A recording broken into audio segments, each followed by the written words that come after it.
Hello guys, I'm Campbell from Stingy Nomads and I'm currently in Namche Bazaar busy doing the Everest Base Camp trek. I thought I'll show you exactly what I have in my backpack. This is my second time doing the Everest Base Camp trek, and over the last year I've done 6 treks in the Himalayas in Nepal. So I believe what I'm carrying in my backpack now I've tweaked to keep it as light as possible and still have everything that I really need for this trek. The 2 most important things to choose when you start packing is your backpack and your shoes. I use a 50 plus 10 litre backpack made by Forclaz. The important thing to look out for, or a couple of important things to look out for, firstly that it comes with a rain cover, obviously that your stuff stays dry if you get wet. That it has nice side pockets where water bottles can fit into.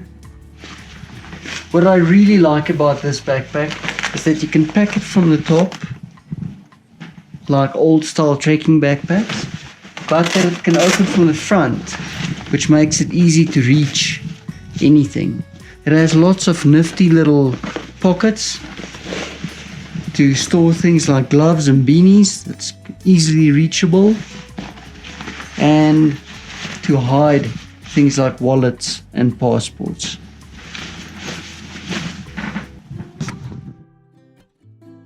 It's very adjustable, so you can adjust your pack height, how high you're going to carry it on your back here. It has nice thick padded straps, so even if it is a little bit overweight, it won't hurt you. And these straps are very important as well, so that most of the weight is on your hips and not on your shoulders. It has little pockets here as well to put sun cream or money, things that you want to keep for easy access. Shoes is the second thing that's very important when you pack, and like I said, I've done quite a few treks in Nepal in the last 2 years. These Salomon X Ultra boots, it's definitely the best shoes that I've ever had. We are now way down from Annapurna Base Camp, and we've been walking in the snow like this for more than 4 hours, and our super cool Gore-Tex Salomon shoes are still absolutely dry inside. Then I also carry a pair of flip-flops with me.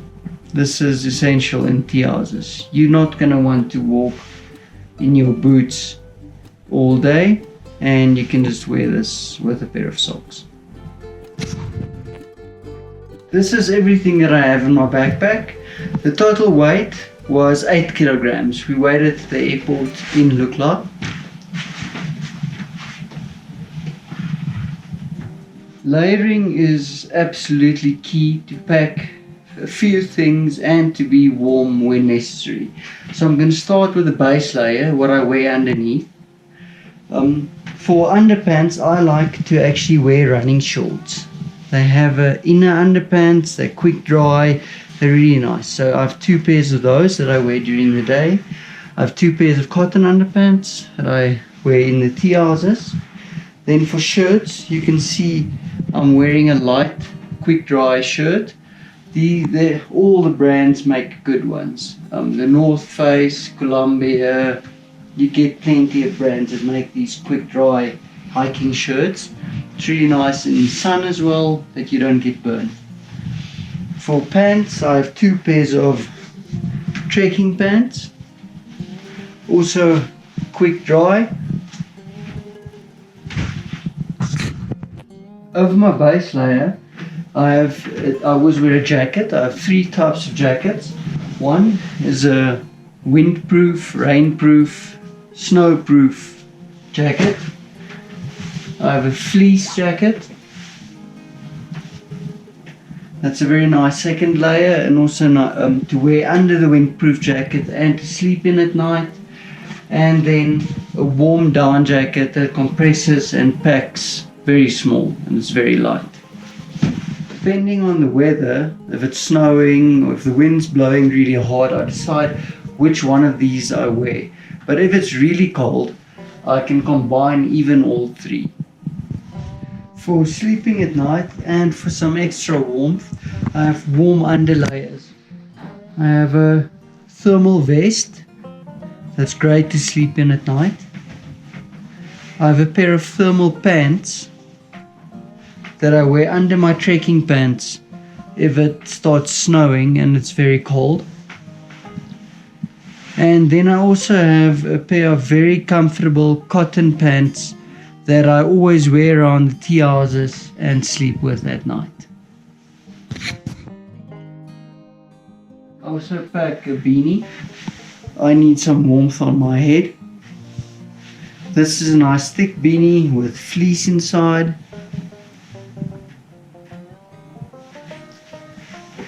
Windproof gloves, also with thin fleece inside.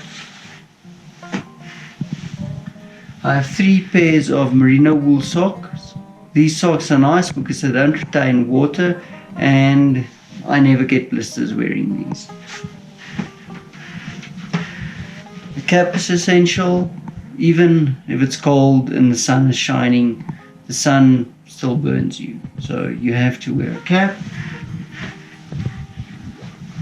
I like to wear a buff. If I put on the buff around my neck and my face, it protects me from the sun.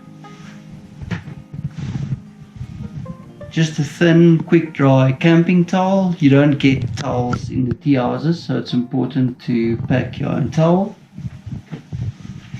Inside the tea houses, they usually give you a blanket, like this, thick blanket, but we still like to carry a sleeping bag along. This is a thin summer sleeping bag, 15 degrees Celsius, but it's nice to sleep inside a sleeping bag, then you inside your own bedding, and it definitely helps quite a bit for warmth. But you don't really need to pack a heavy, warm winter sleeping bag because you get a blanket in the tea houses. The small stuff that makes your backpack heavier, but that is very essential. Don't forget sunscreen. When you see people coming down, there's so many people with red noses and burst lips. Sunscreen, super important. Then the self-explanatory things that I don't think you will forget. Deodorant, toothpaste, toothbrush, floss, and toilet paper. Take your own toilet paper. They don't provide it at the tea houses. It's very important to pack hand sanitizer. Water to wash your hands with is freezing if there is water. So if you want to eat something and there's no water, you need hand sanitizer. Same with soap. These maps are available everywhere. You can buy them in Kathmandu, Lukla, Namche, wherever, and I love carrying a map with me. It's awesome in the evenings to sit and plan tomorrow's route with the map and to check exactly where I'm gonna go. It also shows you nice viewpoints and things not to miss on the way. Then a first aid kit.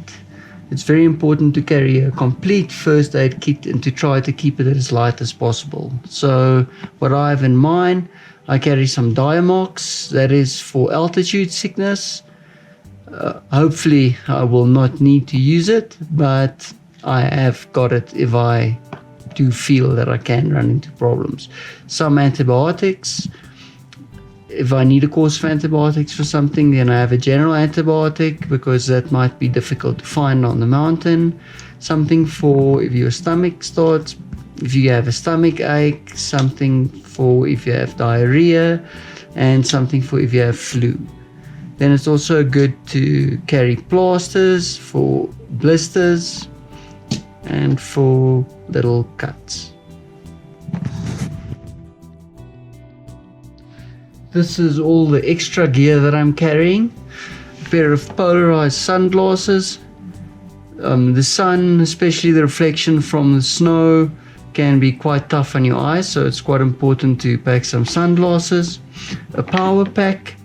This power bank is really helpful because the higher you go, the more you actually pay for electricity to recharge all your devices. So if you can charge your power bank and charge everything from there, it'll save you some money. This is just chargers for all our devices. Earphones for if you want to listen to an audiobook or watch a movie on your phone. A little combination lock. All the rooms you can actually lock with a lock, and they usually give you a lock, but we prefer to just lock it with a combination lock. Then we don't have to carry a key around, remember where it is, and we know our room is safely locked. My Garmin Fenix 5 watch. This is a great tool. It shows you altitude, distance, speed. It gives you all the data that you need to track and plan your whole day. It has a GPS built in.